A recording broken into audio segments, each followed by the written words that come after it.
2025년 5월 21일입니다. 오늘은 부정선거 신의 작품인가라는 영화 오늘 대통령께서 함께 하셨는데 다른 뜻이 있는 게 아니고 이 영화에 2030 또 청년들이 많이 보러 온다 해가지고 그런 응원차 오늘 영화를 직접 관람하셨습니다. 여러분들께서도 마찬가지로 다른 대선에 대한 선거에 대한 이런 메시지라든가 이런 건 전혀 없습니다. 원래는 조용히 오셔가지고 이 영화를 보러 오는 2030 청년들에게 탄핵 반대하는 그런 주장했던 청년들의 용기를 주고자 격려차 오늘 영화 보러 오신다고 저에게 통보해 왔습니다. 두 번째, 이 부정선거에 관한 것은 다들 음모론 아닌가 소설 같은 이야기 아닌가 해서 사실 언론이 잘 다루질 않습니다. 그래서 전한길하고 이영돈 PD께서 영화를 같이 만들었습니다만은 저는 이런 말씀을 드리고 싶습니다. 코페르니쿠스가 지구는 돈다라고 했을 때 다들 거짓말이다, 믿을 수 없다고 했지만 지동설이 옳았다는 것을 우리가 다 알고 있지 않습니까? 대한민국에 부정선거가 어딨나? 그 소설 같은 이야기 아닌가? 라고 하겠지만 이 영화를 보시면 그 부정선거에 대한 실체를 증거로서 보여줍니다. 그래서 이 영화는 대한민국 선거가 부정선거에서 공명선거로 가는 게임 체인저가 될 것이라고 저는 믿습니다. 기자분들께도 묻고 싶습니다. 국민들께도 마찬가지입니다. 부정선거가 있었다라고 하면 보통 그런 게 어딨나라고 하지만 그러면 있었으면 한번 보자라고 하는 게 정상 아닙니까? 실제로 있었는지 없었는지 다 같이 깨보는 게 정상이죠. 그것이 바로 어느 후보 유리하든 불리하든 떠나서 여당 야당을 떠나서 모든 국민들이 바라는 바가 뭐겠습니까?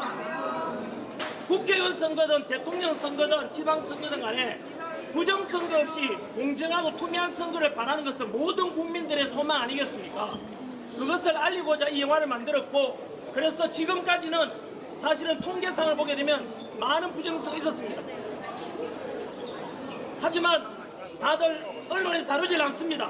그래서 국민들께 호소하고 싶습니다. 국민 여러분, 지금까지 부정선거가 없었다면 부정이 없었다고 확신한다면 전한길을 고소 고발하십시오. 저는 100% 있었다고 제 오른손목을 걸겠습니다. 이 정도로 확신하고 있습니다. 그래서 부정선거를 더욱더 부추기는 게 아니라 저희들이 이 영화 만든 이유는 다가올 6.3 대선에서도 이대로 가면 부정선거가 이루어지게 되어 있습니다. 이 영화를 보시면 알게 됩니다. 그래서 공명하고 투명한 선거가 되도록 전 국민들께서도 관심 가져주시고 선관위에서도 마찬가지로 이번 기회에 이 부정선거에 관한 의혹을 해소시킬 수 있도록 최선을 다해 주기를 바랍니다. 네, 여기까지로 끝내겠습니다. 네, 저 대통령께서 따로 말씀 주신 건 없을까요? 부정선거에 대한 것은 실체구나. 그냥 음모론, 거짓이 아니고 영화 속에 통계 자료가 나옵니다. 여러분께서는 부정선거에 대해서 없다라고 하시지만 영화 속에 보시면 서울대학교 통계학과 교수입니다. 우리나라 통계학의 최고 권위자가 이런 투표 결과는 통계가 아니면 신의 개입이 아니면 나올 수가 없다고 이야기했습니다. 여러분들이 더 많이 알고 있습니까? 서울대 통계학과 교수가 더 전문가입니까? 모르면은 알려고 노력하는 게 정상 아닙니까? 부정성 없었다고 말하는 게 아니라 그들의 주장은 근거가 없지 않습니까? 근거가 있다고 말하지 않습니까? 통계학과 교수도 말하고 그리고 허병기 인하대 교수님도 역시 똑같은 증거자를 제시했지 않습니까? 그런데 왜 당신들은 모르면서 부정성이 어딨나? 라고 하십니까? 모르지 않습니까? 아까 말씀드린 대로 다들 태양이 돈다라고 했을 때 코페르니쿠스는 아니 지구는 돈다라고 했지 않습니까? 그 당시에 사람들 믿지 않았지만 결국 지동설이 나올다는 걸 우리 다 알고 있지 않습니까? 바로 이런 대한민국의 선거제도가 바뀌어지는 공명하고 투명한 선거 때문에 이 영화가 국민들이 알려져서 그렇게 기여되기를 바랍니다. 헌재에서는 부정선거 해당하지 하나만 더 말씀드리겠습니다. 하나만 더 말씀드리겠습니다. 이 영화 개봉관을 검색해 보십시오. 얼마 전에 똑같은 시기 비슷한 시기에 조국 감옥에 있는 조국에 그 영화가 나왔는데 거기는 400여 개 넘는 스크린을 열어줬습니다. 하지만 이 영화를 개봉한다고 하니까 CGV 롯데시네마, 메가박스 더 위에 큰 힘 있는 사람들의 개입으로 상영관을 주질 않습니다. 이 영화가 좋은 영화인지 아닌지는 그것은 관객들이 판단하는 문제 아닙니까? 그런데 아예 스크린을 확보를 못하도록 아예 기회를 주지 않는다는 것은 뭔가 잘못됐지 않습니까? 이게 대한민국 현실입니다. 현재 대한민국은 문학에는 90% 이상이 90% 이상이 좌파들이 다 장악했습니다. 그래서 머지않아 대한민국은 이번 대선에서도 마찬가지로 주한미 사령관이 말했지 않습니까? 이번 6.3 대선은 한미 관계의 교차점에 와 있다. 잘못하면 한미 관계가 끼어지고 한미 동맹 끼어지고 대한민국은 무너질 것이다라고 경고하고 있지 않습니까? 주한미 사령관의 공식적인 발표입니다. 그래서 이번 대선은 여러분들께서 판단하셔야 됩니다. 이 자유민주주의 대한민국이 유지될 수 있느냐?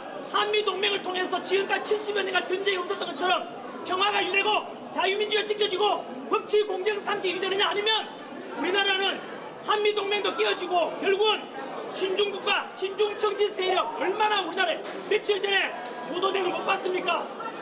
대통령 관저 용산 그리고 미 주한미 군이 있는 바로 1km 근방에 600여 평의 땅, 1천억의 땅 부동산 소유가 누군지 아십니까? 누군지 아십니까? 중화인민공화국 소유권입니다. 그 중화인민공화국 소유권이 부동산이 대통령 관저 그 다음에 주한미군 부대 1km 근방에 있습니다. 어떻게 생각하십니까? 이게 대한민국 현실입니다. 그리고 작년도에 3년 전에 발표된 거에 의하면 현재 대한민국의 중국인이 소유하고 있는 부동산이 여의도 면적 7배입니다. 2022년 통계입니다. 이미 3년 지났으니까 지금은 여의도 면적 7배가 아니라 수십 배가 저는 될 수 있다고 생각합니다. 그리고 작년입니다. 2024년 우리나라 외국인이 부동산을 사들였는데 그중 65%가 중국인이 사들였다고 합니다. 국민 여러분께서는 이번 기회에 얼마나 대한민국이 위험한 시기인지 곧 6.3 대선에서 저는 어느 후보 지지 반대를 말하지 않지 않습니까? 어느 후보가 자유민주를 지키고 어느 후보가 한미동맹을 지키고 어느 후보가 법치를 존중하고 사법부를 존중하고 어느 후보가 우리 미래 세대들에게 정직과 그리고 상식과 법치를 물려줄 후보인지를 국민 여러분들께서 그것을 기준으로 선거해 주시고 덧붙여서 이 영화를 통해서 대한민국이 부디 공정하고 투명한 선거되길 바랍니다. 이상입니다. 혹시 아까 대통령이 하신 말씀이 없으세요? 대통령이 하신 말씀 없으세요? 특별한 메시지 없었습니다. 아까 6.3 대선 관련해서 불복 시사하셨는데 그런 의도가 전혀 없었습니다. 잠시만요.